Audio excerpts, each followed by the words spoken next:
Muy buenos días, estimados amigos del Grupo Radio Estéreo Mairán. Hoy es sábado 21 de noviembre de 2020 y es un grato placer darle la más cordial bienvenida esta mañana de historia. Gracias, muchas gracias por la oportunidad de convivir a través de esta pasión. Soy Luis Alberto Vázquez Álvarez. Este programa lo estamos grabando precisamente cuidando todas las contingencias que existe e invitándolo a que también usted observe todas las reglas de salud que hoy son indispensables. Continuando con la serie de grandes iluminados que han dejado huella indeleble en la humana historia, hoy platicaremos de otro gigante de la religión, pero especialmente enfocado en la educación mundial. Vida y obra de Juan Bautista de La Salle. Ese es el tema de este tercer programa de la serie. Y recuerden, distinguidas damas y caballeros amantes de la historia, que para nosotros escuchar sus opiniones nos enaltece, eleva nuestra calidad humana, porque lo que ustedes decidan compartirnos nos ayuda siempre a crecer. Todos ustedes son muy valiosos para nosotros. Por ello les invitamos a que con toda confianza nos brinden su visión del tema y nos honre con ella. Con mucho agrado doy la más cordial de las bienvenidas a nuestros invitados. Licenciado Carlos H. Huerta, él es licenciado en Derecho, maestro en Derecho, catedrático universitario y abogado consultor con acentuación de amparo, además de un amante de la historia. Buenos días, Carlos. Buenos días, doctor Vázquez, Nacho Salcido, auditorio, saludos aquí desde Durango Capital. Está también con nosotros Ignacio Salcido, licenciado en Derecho, maestro en Derechos Humanos, dedicado al libre ejercicio de la abogacía y también un enamorado de la historia, en particular de la historia jurídica. Doctor, muy buenos días, Carlos, buenos días al auditorio. Y bueno, aunque como vamos a platicar un poco más adelante también, vamos a tener como música de fondo a la música de la época de la cual vamos a platicar, pero en particular esta que es prácticamente de Jean-Baptiste Lully. Y bueno, déjenme comentarles para empezar que la época de la cual vamos a platicar, hubo un rey considerado por la historia humana como de lo más esplendoroso del siglo XVI y principios del XVII. No, perdón, del siglo XVII, principios del XVIII. Me refiero a Luis XIV de Francia, también conocido como el Rey Sol o Luis el Grande. Él fue rey de Francia y Navarra desde 1643 hasta su muerte en 1715.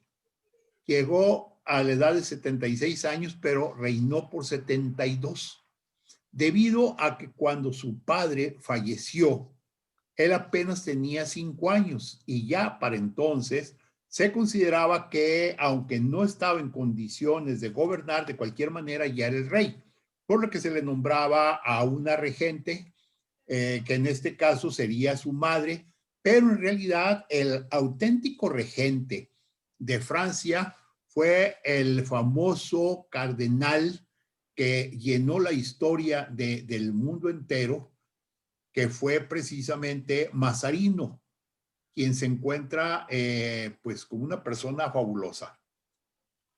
Luis XIV realizó una serie de fuertes cambios en Francia, como vamos a ver en un momento más, y a él se le atribuye la frase "el Estado soy yo". Sin embargo, algunos historiadores dicen que no es cierto que la dijo él, que la dijeron sus detractores, porque precisamente mucha gente se vio perjudicada por los cambios tan grandes que realizó durante su vida monárquica y trataban de verlo siempre, acusarlo de ser un déspota, de ser un dictador, de ser un tirano, y por eso se dice que le agregaron esa frase. Ahora bien, Luis XIV enfrentó una serie de guerras, muchas de ellas muy problemáticas, pero que sobre todo buscaba engrandecer a Francia. Era la época en que se pensaba que la grandeza de un país dependía precisamente del poder militar que tuviese ese país. Ahora, Luis XIV no tenía frente a sí a ningún poder que le limitara su capacidad decisoria. Era un rey absoluto.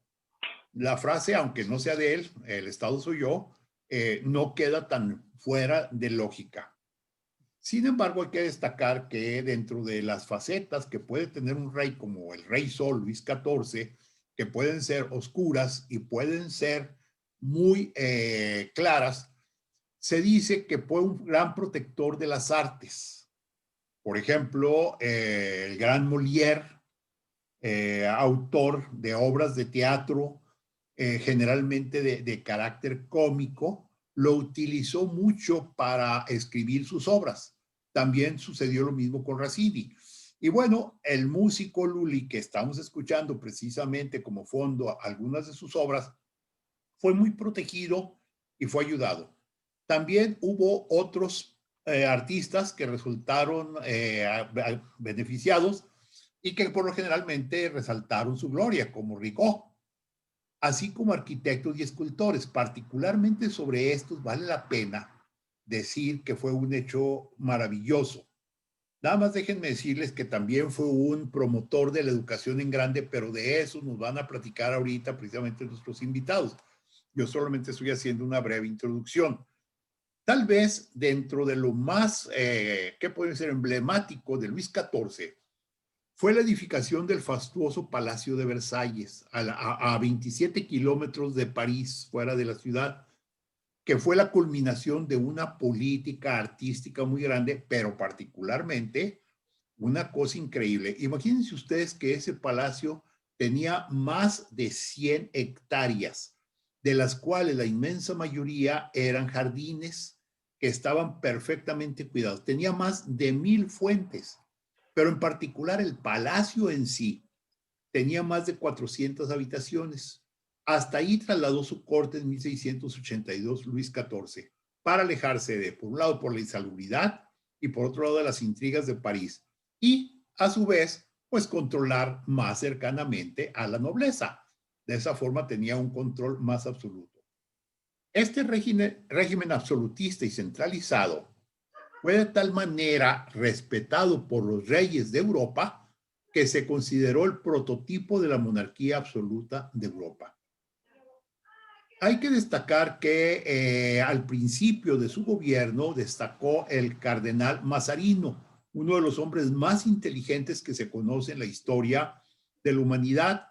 Él continuó con una serie de descentralizaciones que había emprendido desde el padre de Luis XIV, o sea, de Luis XIII, y que las había iniciado el otro famosísimo cardenal, primer ministro de Luis XIII, Richelieu.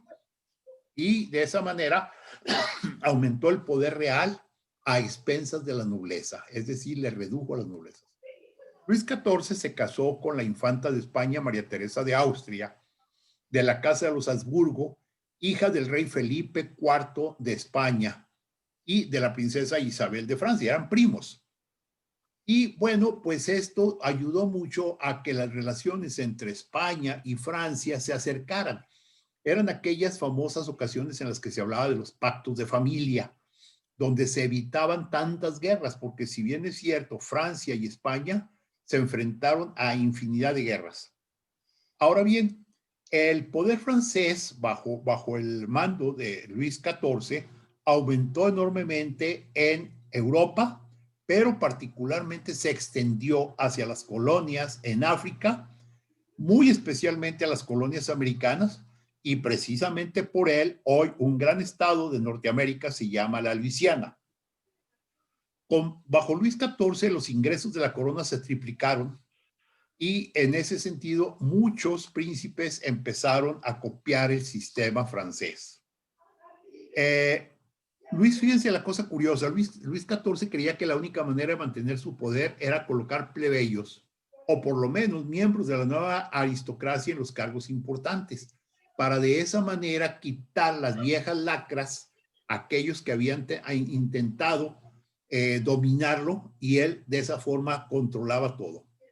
Pues bien, déjenme comentarles que esta pequeña biografía de Luis XIV esperamos que sirva precisamente como un antecedente de lo que es la vida que vamos a ver ahora de Juan Bautista de la Salle, que se dio en este contexto.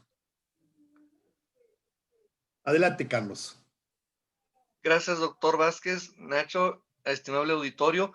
Pues sí, en este contexto, precisamente, como dices tú, doctor Luis Alberto, así como hablabas de que eran guerras muy comunes y que a veces los clanes familiares organizaban también, Luis XIV fue famoso por tratar de mediar entre la burguesía y la nobleza. Bueno, pues entre esas familias se incrustaban perfectamente la familia de la Salle, de la cual antes de hablar de Juan Bautista de la Salle, o como lo decimos los que somos exalumnos lasallistas, en mi caso de bachillerato y 5 años que he estado ahí en la Universidad de La Salle de aquí de La Laguna, hay que hablar de un antecedente un antecedente de lo que es la familia de La Salle, que tenía sus orígenes en Cataluña y después se fue a Francia, que era el ancestro del señor de La Salle, sí lo conocemos él, Johan Saya. Johan Saya, le toca librar una batalla terrible en Cataluña, y así como dijimos en programas pasados de lo que le pasa a Íñigo de Loyola, que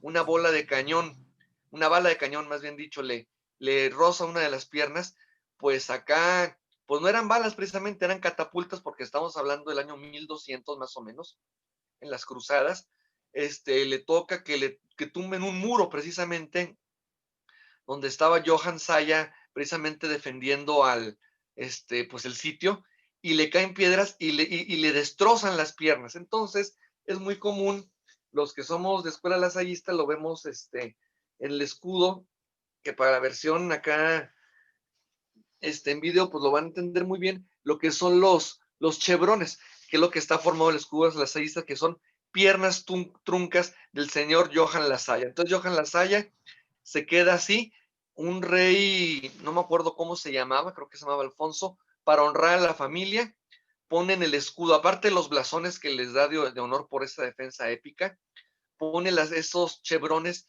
Un chevrón sabemos que es como un compás en forma de V invertida. Bueno, pone los chevrones truncos y les pone una frase en latín, que es la frase de nosotros los lasallistas, que es indivisa manem, o sea, mantenidos en la unión, o mantenidos, o la unión, permanece.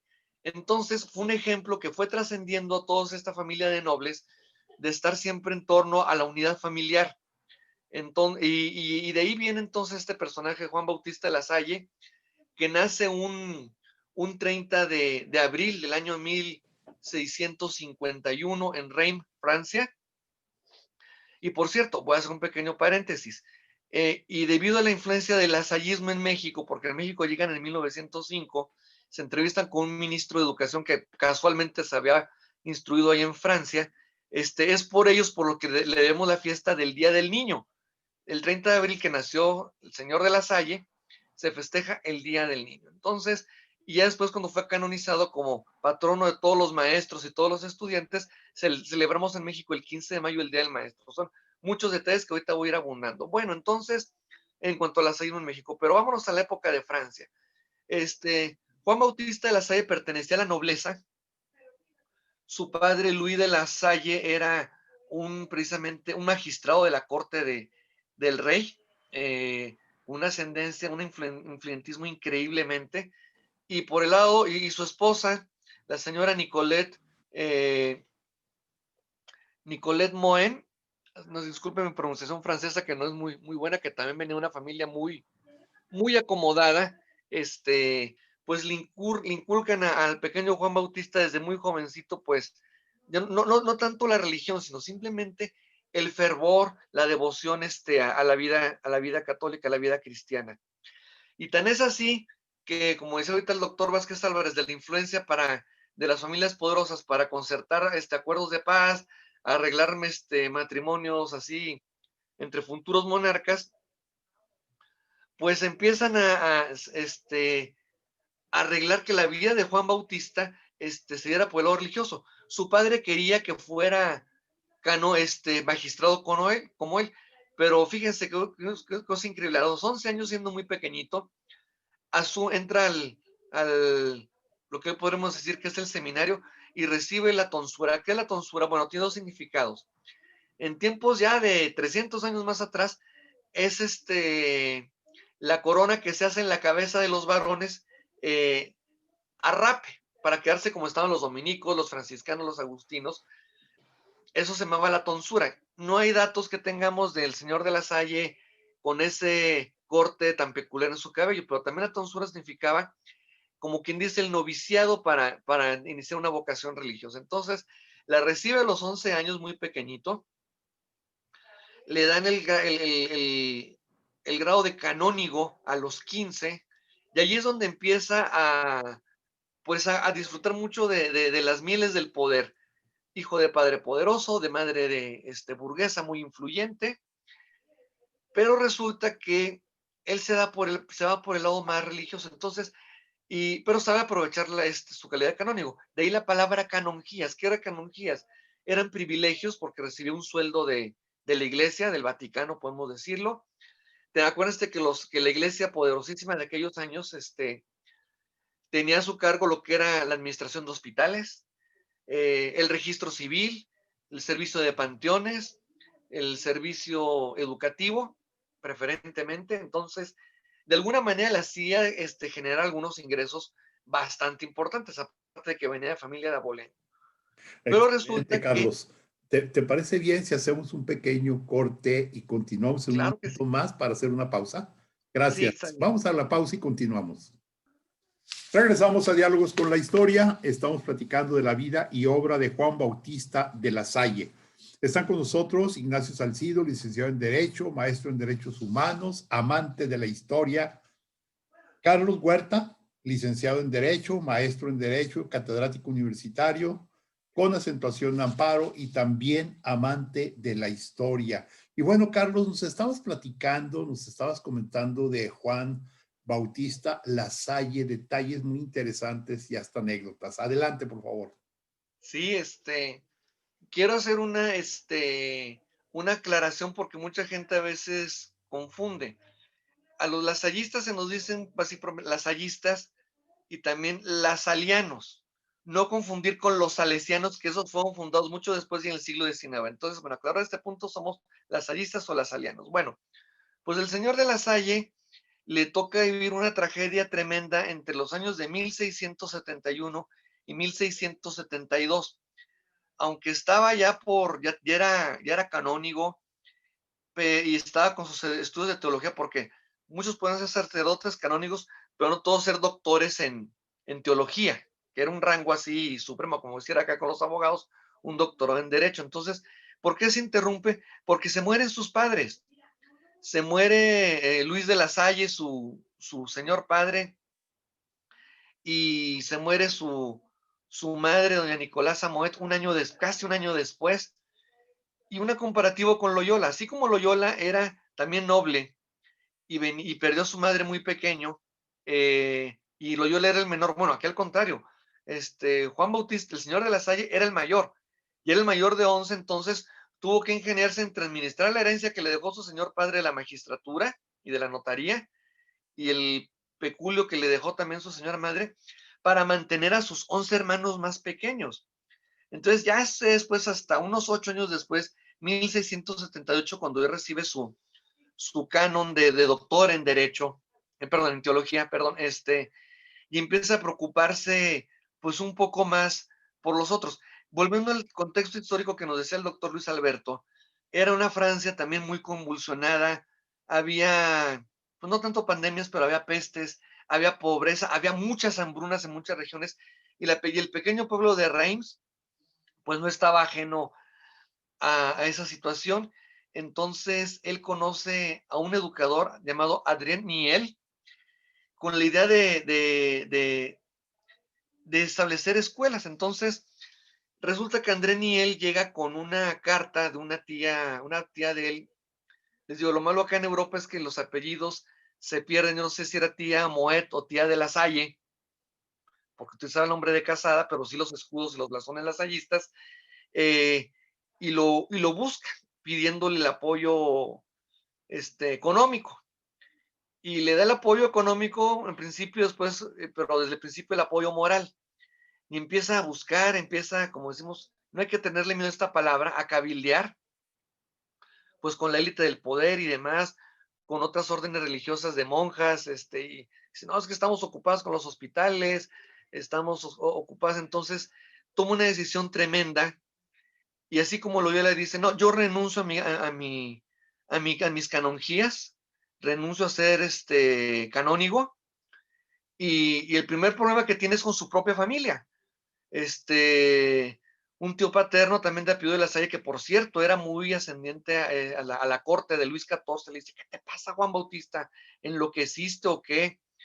Y sus hermanos, no que los hubiera, no sé, que nunca se quedaron en la pobreza, dicen, no saben qué es que necesitamos esto para las escuelas. Se lleva a Andrés Niel a vivir con él, porque era un palacete que tenía él, junta maestros así, se los lleva a vivir con él. Hay un choque en la propia familia, dice, no, tengo que abandonar todo, les hereda en vida a sus hermanos, vende su palacio, renuncia, empieza a repartirlo entre los pobres y empieza a buscar fundar escuelas. Y quiero decir, antes de seguir avanzando la cuestión histórica, y que es el contexto de los juicios, ¿cuál es el legado que nos deja el señor de la Salle? Bueno, pues en primer lugar fue la primera escuela normal que hizo para maestros, porque primero los adiestró con sus propias reglas, con una metodología. Punto número 2, estableció la enseñanza por grados, porque no existían los grados. Cada quien llegaba a una escuela, tomaba una materia, y todos, el que aprendió bien, el que no, no. Entonces, eligió una metodología.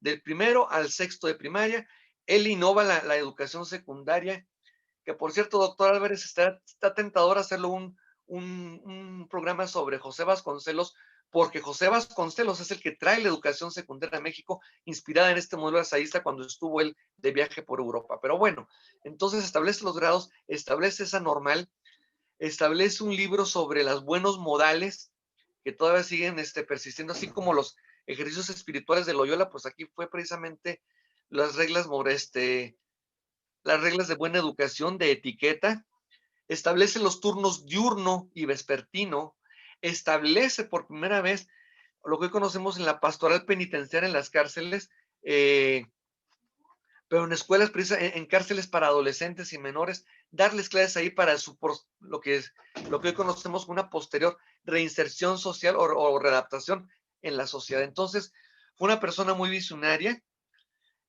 toma un poco el modelo de Loyola, de propagar el evangelio y la enseñanza en la lengua vernácula. Antes, acuérdense, el poderío de la iglesia era, todo tenía que ser en latín, y claro, él enseñaba latín, pero vamos a empezar primero con lo que ya sabemos. Entonces, ya decidido eso, empieza a fundar sus escuelas. Todavía no le pide el apoyo a Luis XIV, porque como ahorita es el doctor Luis Alberto, Luis XIV estaba entre armando guerras y concertando armisticios y demás, y bueno, entonces es cuando precisamente decide fundar su orden de maestros seglares, y bajo los votos también de celibato, de obediencia al Papa y de pobreza. Entonces les pide que tomen un hábito, y él sigue siendo sacerdote, obviamente, nunca renunció a ese rango, y fue cuando les empieza a llamar hermanos, y forma en el año de 1684 la congregación de los hermanos de las escuelas cristianas, ahora conocidas como las lasallistas. Aquí por lo pronto queda esta parte de la intervención, y estoy a la buena de ustedes. Gracias, Carlos. Bien, vamos, Nacho Salcido, si nos puedes platicar tu visión sobre el tema. Sí, de hecho es muy interesante todo el contexto que nos puso usted, doctor. Primero el contexto histórico, después el contexto particular de la vida de San Juan Bautista de la Salle. Estamos en el punto en el que él funda su orden, la Congregación de los Hermanos de las Escuelas Cristianas, en el año de 1684. Como bien lo comentó Carlos, algunos de los aspectos más relevantes del legado de San Juan Bautista de la Salle está la enseñanza en lengua vernácula, y uno de los principios que tenía en esa época era que la enseñanza era gratuita. Entonces, a partir de que comienza a despegar, a tener cierto éxito, el establecimiento de escuelas, porque no nada más eran escuelas para niños pobres, también en el momento en el que se empieza a expandir la orden, abren escuelas de oficios, abren escuelas para los presos, es decir, es un catálogo amplio que busca la enseñanza universal y en todos los niveles, al grado, como lo comentó Carlos, que fue la primera persona que estableció la enseñanza por grados. Pero ¿qué pasa? Pues todas aquellas profesiones que percibían remuneración por la docencia, entre ellos los maestros calígrafos, así se denominaban, protestan y comienzan a generar una campaña de descrédito en contra de la congregación. ¿Por qué? Pues simplemente porque los estaba dejando sin trabajo. Resulta que no nada más se enseñaba gratis, sino que era buenísimo en lo que hacía. Las enseñanzas que se daban por los hermanos lasallistas eran de más calidad que las que se daban por el profesorado que cobraba. Y eso pues le trajo algunos enemigos y algunos problemas. De todas maneras, eso nunca fue un obstáculo para que él continuara con la expansión de su obra. En algún momento sí logran desanimarlo y él decide no seguir al frente de la congregación, pero finalmente él regresa y al final de su vida, cuando ya no puede más, es cuando la deja. Pero aquí el punto es, hasta donde yo logré encontrar en las investigaciones que hice, él jamás se defendió contra las acusaciones, porque eran todas absolutamente falsas. Él no se defendía, se dedicaba única y exclusivamente a buscar acrecentar la cantidad de escuelas, de colegios, para buscar mayores posibilidades de brindar educación. Él consideraba que parte de brindar la salvación a la población era educándolos, que en el conocimiento estaba gran parte de la salvación. Él, como comentó Carlos, fue en cierto punto perseguido y pues bueno, es una vida muy que vale la pena estudiar porque el legado de él se sigue hasta el día de hoy, doctor. Qué interesante lo que nos comentas, Nacho, sobre lo que ya Carlos había comentado, pero me llama la atención un aspecto importante, la actitud de él frente a la crítica, frente a las acusaciones, que toma, por un lado, la actitud de Sócrates de no defenderse en el juicio, pero también la actitud de Cristo, que ante los insultos, ante las blasfemias que estaban llegándole, él no contesta, no responde, se queda callado, sabiendo que su inocencia es de tal naturaleza y como ambos esperan una recompensa divina, no una recompensa de carácter humano, simple y sencillamente soportan las críticas. Ahora, tengo entendido, y esto ya me lo comentarán ustedes, Carlos, por ejemplo, que después de esa primera actitud en donde a él lo destrozan los enemigos, los que no lo quieren, él huye de París, huye de lo que es la corte y se va a refugiar a un lugar al norte de Francia, creo al norte, no recuerdo exactamente dónde, pero se va a refugiar a otro lugar, pero lo que nunca abandona es su actitud de maestro, o sea, su actitud magisterial. Sigue dando clases a niños humildes. No sé, Carlos, si quieres comentar algo sobre eso. Sí, es bastante ilustrativa la película que filmó Mel Ferrer en 1964, que se llama El Señor de la Salle, un actor muy completo, por cierto, productor franco-española, vale la pena recalcarlo. Sí, él va huyendo, y una cosa, lo que decía ahorita Nacho, en su momento porque le quiere hacer un golpe de estado, así, la propia iglesia, los arzobispos, los cardenales, que sentían que les quitaba su coto de poder, esos sindicatos de maestros ya existían, pero con otro nombre, celosos acá y la idea es que lo destierran y en un principio la propia hermandad le dice, no reconocemos a nadie más que al señor superior como el señor de las seis. Dice, no, espérenme, esto es transitorio. Por algo que tenía él es que él, tanto en épocas de abundancia como en épocas de incertidumbre, decía, si Dios me lo da, adelante, Dios me lo quita, es porque así, que se haga como el Señor le agrade. Entonces, le dice, no, pues yo no tengo un inconveniente, me voy. De hecho, se va él a una parte del sur de Francia creo que inclusive llega hasta Marsella, pero no quiero echar mentira porque también aprovechaba y supervisaba cómo andaban las demás escuelas. Pero hay un icono en la película donde se ve que llega a un pueblo muy pobre.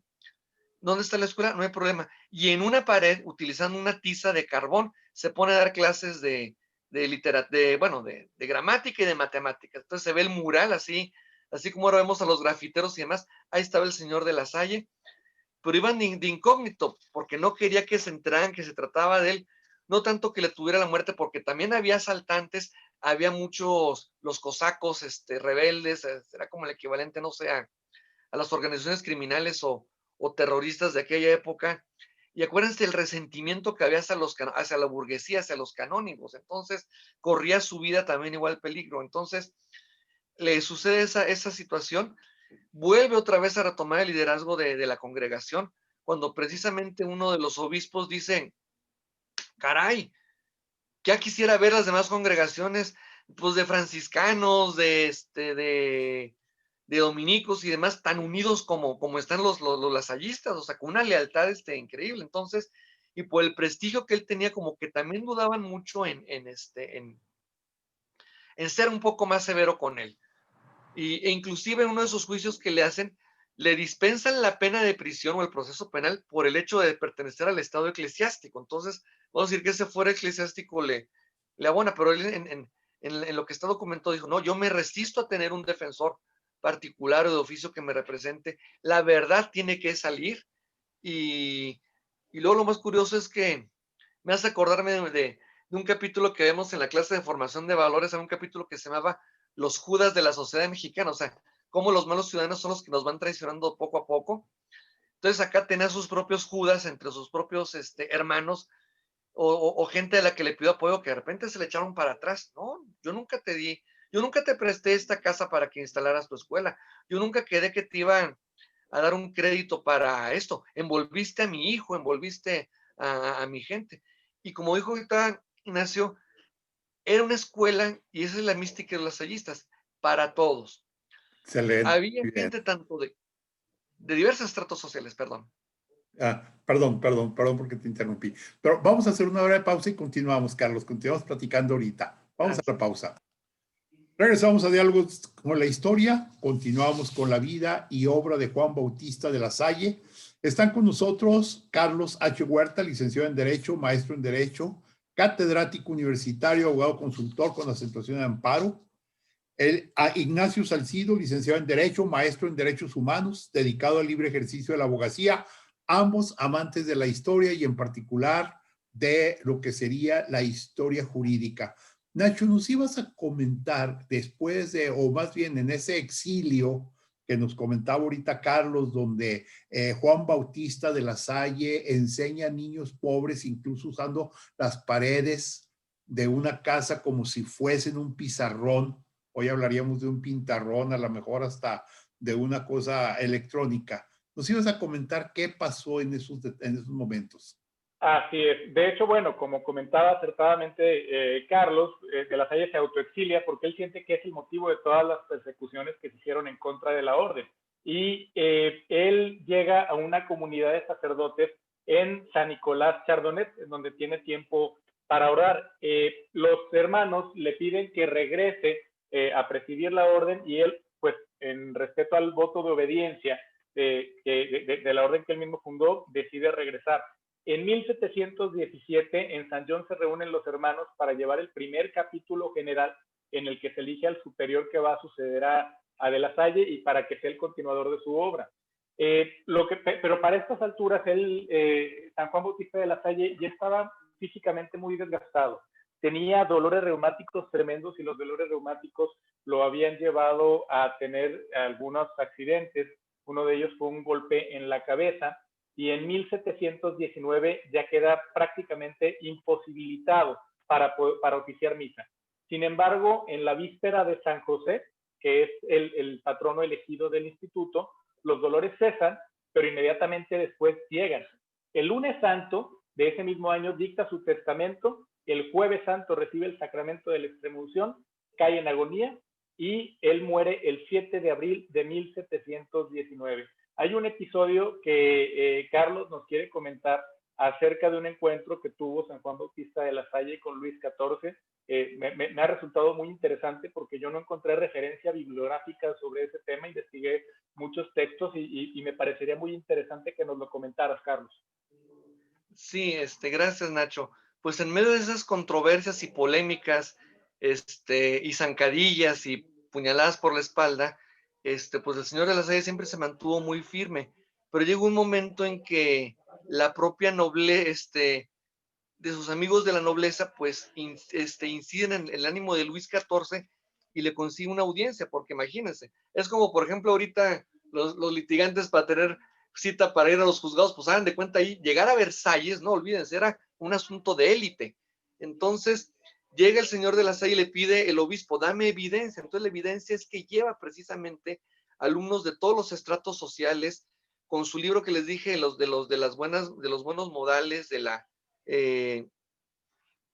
buenas, bueno, en francés dice conduct de écoles, la conducta de las escuelas, y, y se queda asombrado Luis XIV y dice, adelante, señor de la Salle, yo te apoyo. Ven que se encuentra desde un campesino hasta el hijo del médico del rey. Entonces, ese encuentro que es increíble para Luis XIV, y son los últimos años de Luis XIV, precisamente, cuando le brinda entonces ese apoyo para abrir más escuelas. A semejanza con Loyola, muere La Salle dejando como unas 30 escuelas por toda Francia y ya tenía la visión de que se iba a expandir a París. Entonces, esa sería prácticamente ese incidente, esa conexión entre esa etapa y antes de que falleciera precisamente en un Viernes Santo. Sí, de hecho es interesante, claro, son 26 casas que tenía la congregación al momento del fallecimiento de La Salle y tenían casi 36,000 alumnos. Cabe señalar que en esa época, bueno, ya un poco después, cuando se acerca la Revolución Francesa, la dimensión de la orden era preocupante para Voltaire y inclusive se enfrentaron en contra de una prohibición total de la enseñanza porque la Ilustración prohibía la enseñanza religiosa. Durante cerca de 12 o 13 años, los lasallistas tuvieron que enseñar a escondidas porque derivado de este conflicto enorme que cambió para siempre, no nada más la historia de Europa, sino la historia de la humanidad, pues estuvo prohibido la enseñanza religiosa.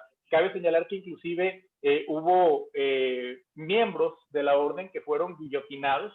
Un secretario de la orden también fue guillotinado, pero para 1803, a benevolencia del cardenal Pez, que era tío de Napoleón Bonaparte, en este momento Napoleón todavía no era emperador, pero estaba a 2 añitos de serlo, establece un decreto por el cual ya se formaliza el Instituto de los Hermanos de las Escuelas Cristianas en Francia, y en 1805 pueden volver a vestir su hábito finalmente. Entonces, atravesaron una serie de problemas, no nada más en vida del fundador, aquí estamos ya casi 80 años después de su fallecimiento, pero la orden finalmente, durante la época napoleónica, logra un reconocimiento oficial y pues yo pienso que la causa por la cual fue vedado fue porque pues iba en contra del pensamiento de la Ilustración en imponer una cierta enseñanza porque se veía como enemigos del Estado. Era sospechoso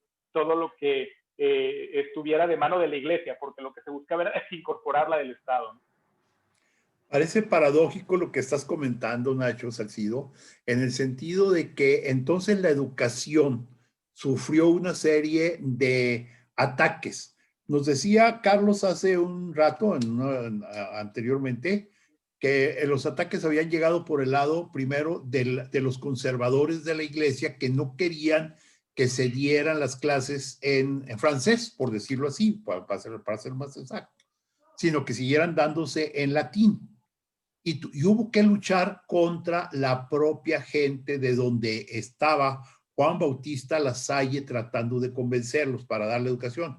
Pero ahora nos comentas, Nacho, que también ese conflicto se generó con los revolucionarios, con la gente de la Ilustración, porque vale la pena decirlo, que Voltaire, Diderot, Lambert, los propios Robespierre, Danton, Marat, etcétera, los revolucionarios, eran gente que se decía ilustrada.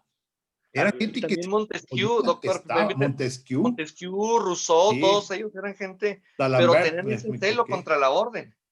Y aquí hay un punto importantísimo, ¿eh? El hermano Agatón, que era el superior general en aquella época, fue apresado, lo arrastraron hacia una cárcel y escapó de la muerte únicamente, escapó de la guillotina únicamente porque murió Robespierre antes de la ejecución. Es decir, los traían, pero en serio, era una persecución a muerte. Y es irónico y es contradictorio, como dice, doctor, como una supuesta ilustración que propende a maximizar el conocimiento humano por el hecho de condenar la enseñanza religiosa, condena un movimiento, porque es un movimiento universal, se podría llamar hasta un movimiento de ilustración, usando la palabra en español. Se dedicaba a ilustrar a gente de todas las clases sociales, de todos los oficios, a volver socialmente aceptables a los reos. Es decir, es un movimiento que tiene una nobleza intrínseca, pero por un mero dogma revolucionario se vieron en grandes problemas. Definitivamente, y bueno, y van a seguirlo sufriendo a lo largo de muchos años, porque va a llegar otro momento en otras circunstancias, en otros países, ahora sí como diríamos, en otras dimensiones, otros lares, donde el conflicto va a seguir siendo el mismo, perseguir al que educa. No sé, por ejemplo, aquí en este caso, si pudieras comentar, Carlos, tú que tienes más la relación con los hermanos lasallistas, ¿cuál ha sido el legado de Juan Bautista Lasalle a la educación mundial? Y en particular en México. En México, pues, ¿qué les puedo decir? Que cuando se viene la famosa educación en competencias, pues a ellos no los sorprendió. Yo les decía, por ejemplo, que Vasconcelos, primer secretario de Educación Pública, porque antes se llamaba Instrucción, en la época del Porfiriato, él viajó por Europa y vio este modelo. Vasconcelos crea la educación secundaria. Yo me puse a investigar y voy a dar testimonio de un maestro mío, ya murió, en este año iría a cumplir 100 años, el licenciado Raúl Gurrola. Él fue alumno de otro gran penalista que era el doctor González de la Vega, que fue gobernador acá de Durango, procurador de la República y tratadista de Derecho. Y el maestro González de la Vega le decía al maestro Gurrola que a él le tocó la época que todavía de primaria pasabas a bachillerato, o sea, no existía la educación secundaria. Y el maestro Gurrola me decía que a él se le tocaba secundaria, entonces la educación secundaria o educación media la conectaban con el bachillerato y fue obra de los lasallistas, y en México lo toma José Vasconcelos, porque había planes de estudio en escuelas locales, en gobiernos locales, que por ejemplo en Veracruz había la primaria de 7 años, pero eso no te suple educación. Entonces, es el gran legado que nos deja. Ahora, pues lasallistas famosos, pues como dice ahorita Nacho de la Revolución Francesa, la gesta de la Revolución Francesa es prácticamente 80 años después de la muerte del señor de La Salle. Los hermanos continúan con su obra, los revolucionarios rabiosos, es más, agarran contra los primeros hacen los primeros mártires precisamente por defender la educación, la religión. Hubo una guerra que tú, Luis Alberto Vázquez, has de conocer en la historia, en Asturias, en los años 30, en tantas guerras civiles españolas, también hubo varios mártires lasallistas. Tenemos un capítulo pendiente de investigar, es lo yo como exalumno así, de ver que tantos lasallistas también fallecieron en la guerra cristera. Ese era un dato interesante también ver, y también durante dictaduras centroamericanas y latinoamericanas también la llevaban. Digo, lasallistas destacados, pues un señor nacido en el estado de Kentucky, Harold Sanders, famoso por su cocina de pollos, tuvo una universidad La Salle, que por cierto desapareció, y todo un arte marcialista que pocos saben que su madre era católica y que estudió en el bachillerato La Salle San Francisco. Me refiero a Bruce Lee. Entonces, y así podemos decir infinidad de ejemplos. Yo digo, ¿qué haría el señor de La Salle en estos tiempos del COVID y en este país? Bueno, pues nos llamaría a la unidad, no podría ni estereotipos, ni clasificar por clases sociales. Todos somos mexicanos, todos vamos en el mismo barco. Buscar una solución, buscar la unidad entre las familias, ante la incertidumbre, pues siempre agarrado de una fe increíble, y sobre todo eso, vernos a todos como hermanos. Y hablando de hermanos, pues yo quiero agradecer el material que nos fue proporcionado, porque esto lo tenemos desde antes de la pandemia, del libro, de la biografía del Señor de la Salle, se llama Señor, es tu obra. Agradecer infinitamente al hermano Luis Arturo Dávila de León, rector de ULSA Laguna, también a mi excompañero de generación, un saludo aquí en Durango, el rector de La Salle Guadiana, el hermano Alejandro Romero Frausto, compañero de mi prepa, en mi querida generación 88. Entonces, y algo que tienen los lasallistas es que donde quiera están brillando, donde quiera, he visto lasallistas que, es más, un ejemplo que se van a ir para atrás. Alguien forjado en el francés de la Laguna, nuestro querido padre, el padre Gerardo Satarain. Entonces, un saludo al padre Gerardo. Sería todo en mi parte y indivisamente. Gracias, Carlos. Nacho, ya se nos acabó el tiempo, pero no sé si quieres hacer algún comentario. Tú no eres lasallista de formación, eres más bien jesuita, ¿verdad? De formación. Pero, ¿qué visión te da la Salle? Pues cabe señalar, digo, la dimensión de la obra, ¿no? Y como comenté ahorita, la nobleza intrínseca que conlleva la enseñanza desinteresada. Actualmente está conformada por cerca de 5.600 hermanos y alrededor de 1 millón de alumnos en 85 países. Entonces, analizando estos datos que se dicen muy fácil, podemos dimensionar cuál es el legado de San Juan Bautista de la Salle. A mí me llama mucho la atención y encontré ciertas analogías, como bien comentó Carlos, entre la vida de San Juan Bautista de la Salle y de Ignacio de Loyola. Inclusive, ellos estudiaron en la Universidad de París, ambos van a la Universidad de París, coinciden en eso, pero la Sorbona era en aquella época de las universidades más prestigiosas del mundo, y la coincidencia de la renunciación absoluta para los fines terrenales, para los fines divinos que ellos, para los que se sintieron inspirados. Entonces son vidas ejemplares, y sobre todo, más que ejemplares en cuanto a una cierta filosofía, era gente de acción. Es decir, no era gente que haya pasado a la historia por haber escrito un texto, por haber pensado de una cierta manera, sino por haberse dedicado a realizar obras, que las obras son el legado de ellos.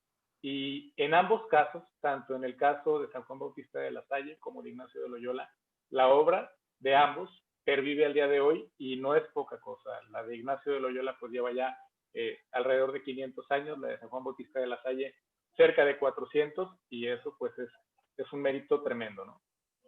Excelente, muchísimas gracias. Bueno, pues a mí no me queda más que agradecerles a ambos, a Carlos H. Huerta, a Ignacio Salcido, su participación en esta nueva serie. Yo espero que pronto nos acompañen en otras series. Tenemos pendientes, decía hace un momento Carlos, hablar de José Vasconcelos, el gran filósofo mexicano que llenó una época completa de la educación y la filosofía. Muchas gracias a ambos. Gracias, Luis Alberto. Gracias, doctor. Gracias a usted, doctor, y al auditorio. Muchas gracias a mi compañera Claudia Martínez Martel en la coordinación general de este programa, a mi compañero Roberto Ríos en la dirección de grabación, y a ustedes, estimados amigos, los esperamos el próximo sábado 28 de noviembre con los 250 años de Beethoven. Muchas gracias, muy buenos días, muy feliz fin de semana.